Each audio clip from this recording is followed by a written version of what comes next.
Pedestrianism is the name that was given to a sport that was very popular in the 1880s and 1890s. Basically, it's competitive walking. Races took place indoors, outdoors, roller rinks, small towns, big cities. It was a wildly popular sport for a brief period of time.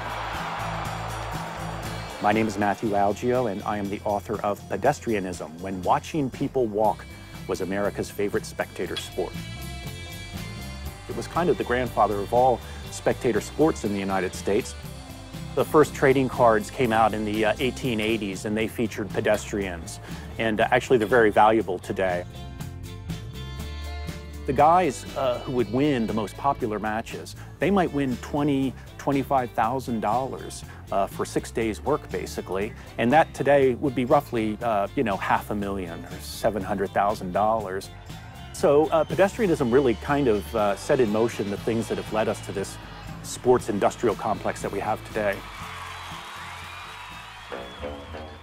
You're going to name a famous athlete in America at the time, not even just a walker, just a famous athlete. The first name that would come to mind in the mid-1870s would be Edward Payson Weston, undisputed champion. Weston always spent 110% of what he earned. He always was in financial trouble. So what he would do is he would get people to back him on big wagers for walking events. One of the most famous was walking from Portland, Maine to Chicago in 25 days, I believe it was. And this was a $10,000 wager that somebody bet him that he couldn't do it. And so he did do it, and he made he won the wager, and this is how he supported himself.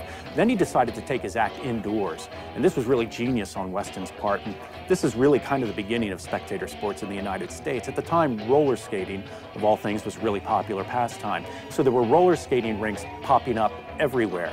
And Weston would go and walk in these roller skating rinks, and he would attempt to walk 100 miles in 24 hours and charge people 10 cents. And, there really wasn't much else to do at the time. We're talking the 1870s, 1880s. Live entertainment really was mostly for rich people. I mean, it cost $1 to go see a play. Of course, there's no phonographs, there's no radio, nothing like that. And so, especially in small towns, this was really an important form of recreation and entertainment for people to go watch Weston the Walker. Weston was so successful at staging these walking exhibitions all over the country that competitors sprang up. I mean, it was inevitable.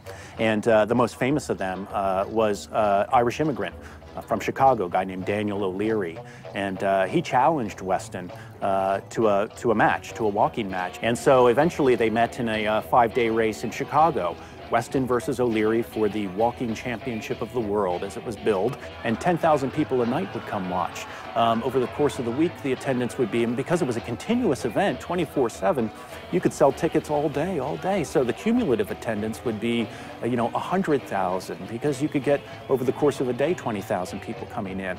And Weston lost. O'Leary defeated Weston, and he became the preeminent pedestrian in the United States at the time.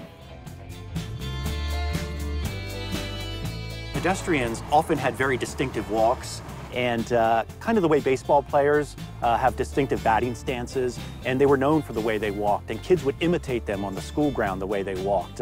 Edward Payson Weston, he had what was described as a wobbly walk, and we think it was a lot like what modern race walkers do, where they kind of swivel their hips like that and move like that.